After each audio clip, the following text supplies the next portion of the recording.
29-й ежегодный межконтинентальный заплыв через пролив Босфор состоялся в турецком Стамбуле. Заплыв организовал и провел Национальный олимпийский комитет Турции под девизом «Спорт для всех». Стамбул расположен на двух континентах, разделенных проливом Босфор, и участникам заплыва предоставлялась возможность переплыть из Азии в Европу. Борис Барцыц признается, что никогда не занимался профессиональным спортом, но всегда хотел поучаствовать в массовом межконтинентальном заплыве. Для осуществления своей мечты он около года готовился, плавал в открытом море. До международного заплыва все участники должны были пройти регистрацию на официальном сайте мероприятия для получения личного номера. Пройти регистрацию Борису Барцыц помог Инар Гицба.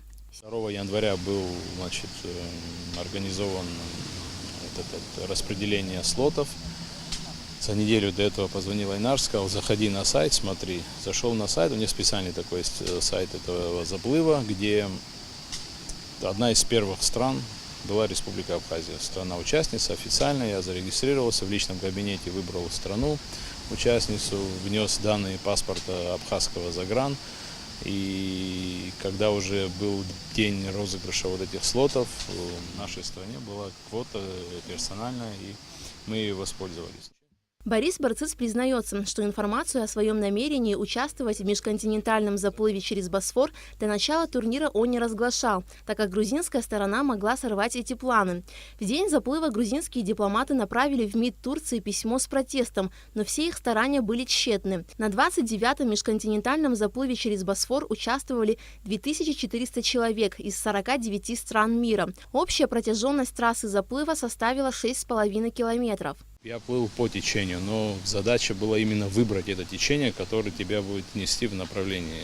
Потому что там есть и встречные течения. Если ты совершаешь ошибку в навигации, там приближаешься к какому-то берегу или изгибу, то ты можешь попасть в обратное течение. Тебе придется, как говорят спортсмены, выгребать. Поэтому, когда мы готовились к заплыву, у нас стояла задача именно преодолеть эту дистанцию без ошибок, не попасть в эти обратные течения и не проскочить старт, чтобы не оказаться в числе не финишировавших.